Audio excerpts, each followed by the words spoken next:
Hello everyone, I'm here to read chapter 5 of Secrets of a Sun King by Emma Carroll. So here we go. The night at the supper table, I told a lie. Easier than the last one, I said, when Dad asked how the spelling test had gone today at school. He caught me off guard. I was so busy thinking about hotels and Professor Hanawati, I'd forgotten the day I should have had. Go on then, tell me. What was the hardest word in the test? Dad asked. I said the first thing that came into my head, reincarnation. Did you get 4 marks? No. Which words did you get wrong? Because they're ones you ought to be practicing, you know. It was typical Dad, wanting me to be clever, faster, better, and I did try, but tonight it was exhausting. I got up from the table and started clearing the dishes. Lillian, he said sharply, I'm talking to you. Oh, leave her be. She's worried about her granddad, Mum chided. I was, in ways they couldn't imagine. Well, she'd better not be slipping behind. I'll be in to her teachers if she is. Dad shook out the paper. Once he disappeared behind it, Mum leaned towards me, whispering, I'm proud of you, Lil. You've got your granddad's spirit. Far more than I ever did. There's more to the world than spelling tests, he'd say, and he's right. Dear Mum, she was trying to be kind, but it felt like a nudge in the ribs, reminding me of my promise to Grandad. I smiled stiffly. I couldn't tell her about the jar or the curse, could I? I wasn't even meant to have gone to the hospital in the first place. Times like this I wondered what it would be like to have someone my age to talk to share private, secret stuff that wasn't for grown-ups' ears. Like Tulip did, I bet, with her 2 brothers, the lucky devil. After supper was cleared and a spot of tea made, Mum and Dad settled by the stove. Every evening it was the same. We'd sit quietly, rarely speaking, though often I'd glance up and notice how sad she looked. Dad, I suppose, might be thinking about the war. As for Mum, I didn't know. Sometimes she'd have tears in her eyes. Other times she'd have rest a hand on her stomach and sigh. Tonight, though, I couldn't sit quietly, not with Professor Hanawati's letter at Grandad's, just waiting to be read. Has Nefertiti been fed yet? I asked. I'll go if you like. I knew full well how hard it was to coax my parents out of their chairs once they'd settled down, and it was just the sort of little job they'd count on me to do. Good girl, Mum said. Don't be long. A short time later, I was heading down Grandad's side alley. This time I'd brought a torch, but still felt wary as I turned the corner. On the doorstep were 2 bottles of milk and 1 of cream. And Nefertiti crouched between them. The second she saw me, she stood up purring. Glad to see you're happier tonight, miss, I said, crouching down to scratch her chin. She was probably hungry, I suppose. But when the door unlocked easily enough, I began to wonder if something was already shifting. Now I knew about the curse and what I had to do to break it. Maybe it was a sign and I was on the right track. It felt odd to go inside with no Grandad there to greet me. The hallway was so familiar. The crooked lampshade he'd never bothered to straighten. The coat stand, the chairs, the passageway leading to the shop. It made me come over all upset. Though being in the shop itself felt better, a comfort even. The room was so full of Grandad, it was like he was here with me. The shelves on every wall were crammed with books, plates, carvings, more boxes, even the alarming bits, the strange face masks and stuffed animals with glass bead eyes, were all reasons why I loved coming to visit.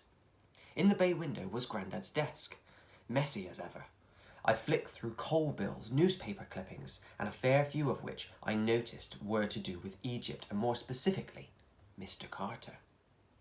Moving a heap of notebooks aside, I found a half-eaten corned beef sandwich. A quick sniff confirmed it had been there for some time. longer than Grandad had been sick.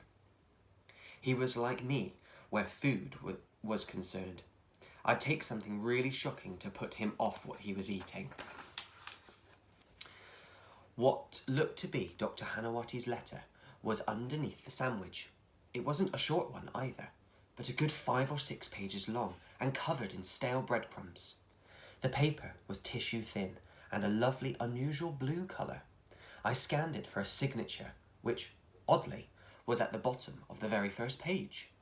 Like most people's, it was a squiggle, but I was able to recognise the H at the start of the name and the T at the end to know that this was what I was looking for. I sat down in the nearest chair. It felt strange to be about to read a dead man's letter.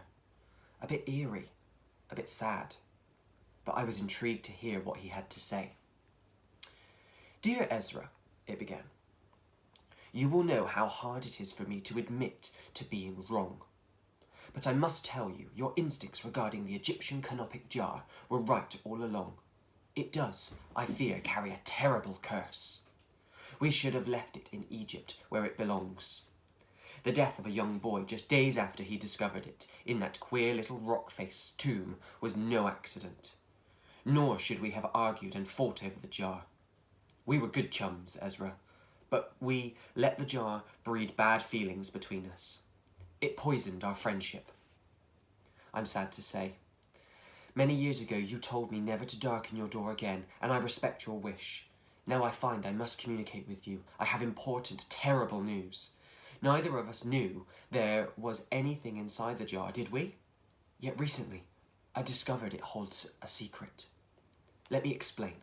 For years, the jar stayed packed away in my attic, all but forgotten. Last month, something changed.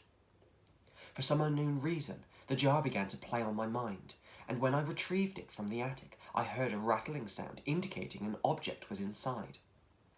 It struck me as strange that neither you nor I had heard such a sound when we brought the jar home all that time ago in such unhappy circumstances.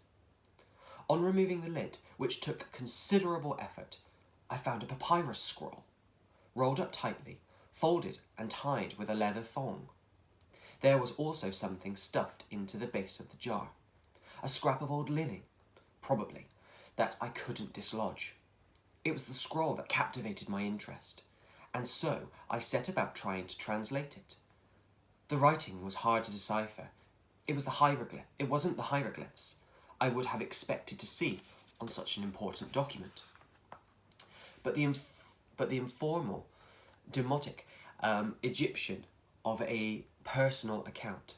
I spent hours, days, at my desk, poring over this discovery. As finds go, it was almost as exciting as our first sighting of the jar itself. Remember that, Isra? How we swooned when we saw it on the market stall. We could not believe Mr. Carter had dismissed it as an insignificant piece. How stupid he would feel now if he could read this translation. When you see whose name appears at the very start of the account, you will understand my elation. Yet I have to warn you, my excitement was short-lived.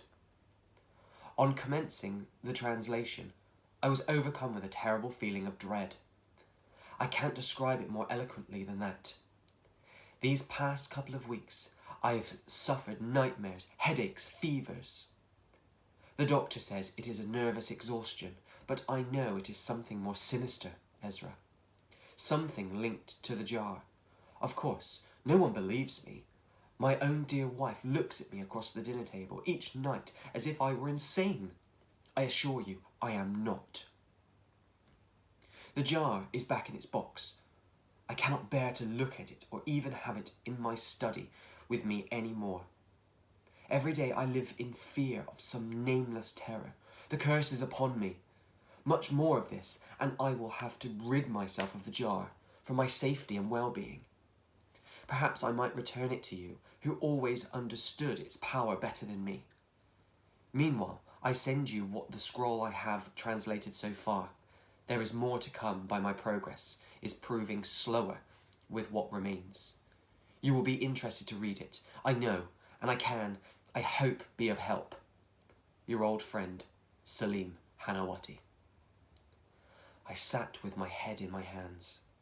The letter was a lot to digest. How uncanny that Professor Hanawati had guessed something awful was going to happen to him.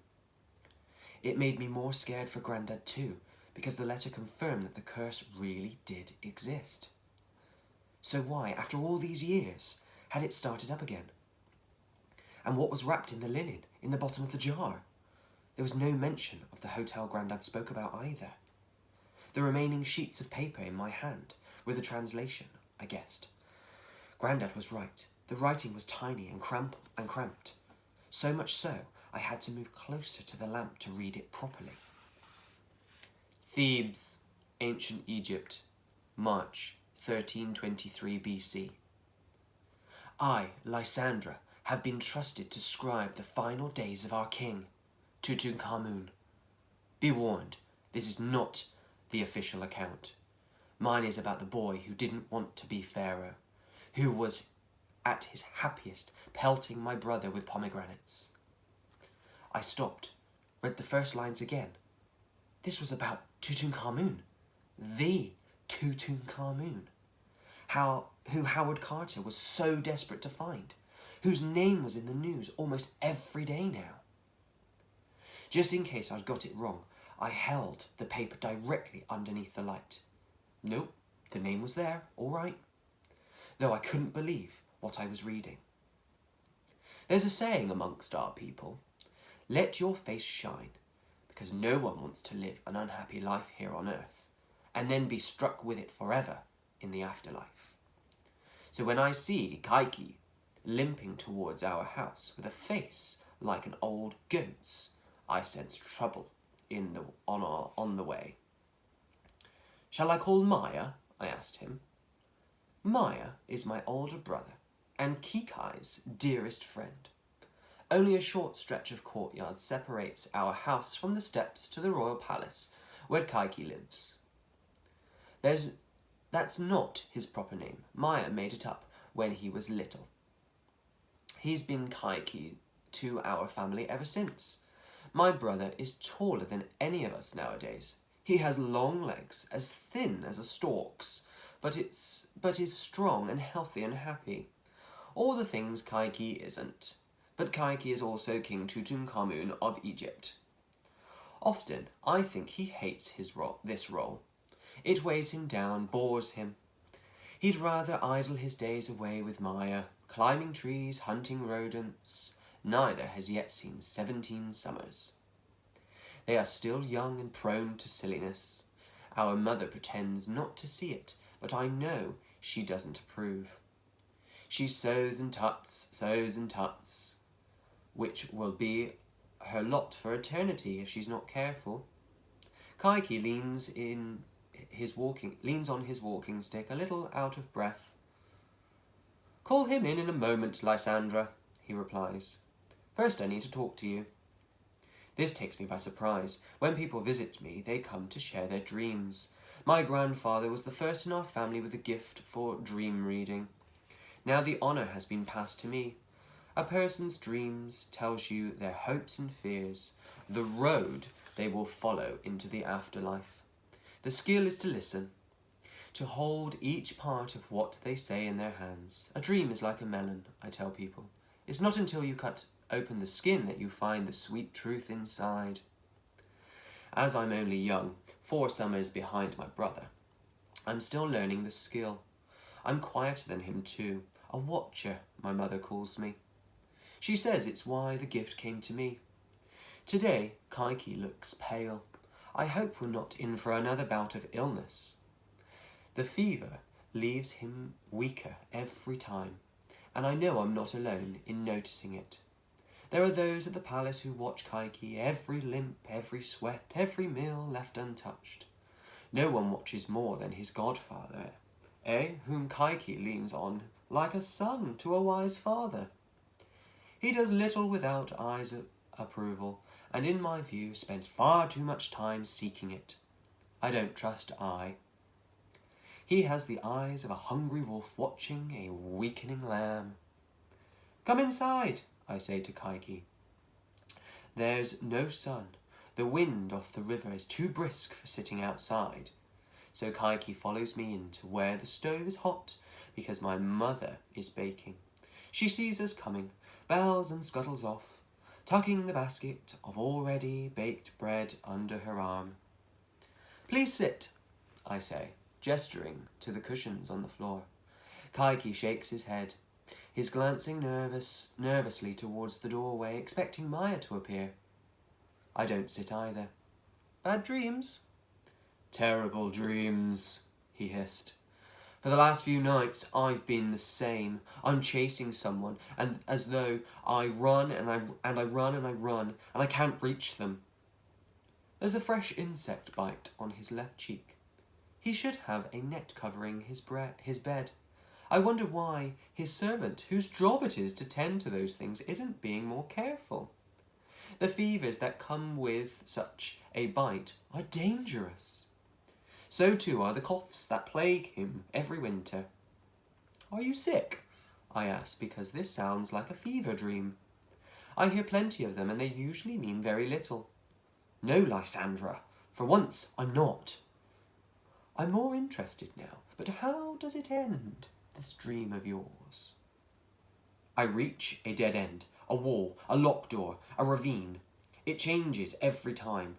He shivered slightly. Behind me, I hear animals growling. Scorpions run across my feet. I mulled over what he told me, a coldness in my veins.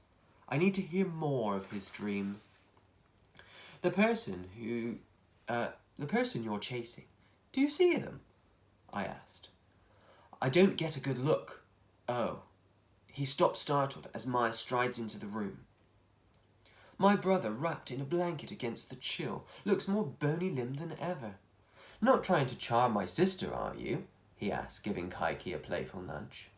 He's being ridiculous. Kaiki has a wife, Queen Anaxamarmum, chosen for him by the men of his inner circle. She's very beautiful, with amber eyes and trailing black hair, though she's almost as old as our mother, which people say is why her babies don't tend to live. "Go and jump into the river," I tell Maya, scowling. My brother grins. "That's an idea. Coming, Kaiki?" Once they've gone to get up to whatever mischief takes their fancy, I let out a long, worried breath I've been holding in. This dream of Kaiki's troubles me. The sun stays hidden for days on end. Everything is cold. The ground we walked on, the water we bathe in, the linen we wear. Kaiki's father was a wayward pharaoh who had favourites among the gods. It brought chaos to our country, and people are saying the god Amun is still offended, which is why the sun refuses to shine. I've never known a winter so miserable or so dark, Mother says. She keeps our oil lamps lit all day so she can see well enough to sew. I'm struggling to concentrate on my scribing work. All morning I make mistakes on the papyrus. Mother scolds me. "Whatever's the matter, Lysandra? Come sit closer to the light." But my mind keeps wandering back to Kaiki's dream. A dead end means something, or someone, is blocking his journey through his life and onto the next. It's a bad omen.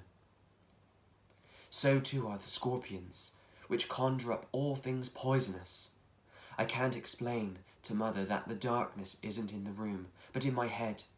We're saved by Maya, who rushes in from outside, bringing the cold air with him.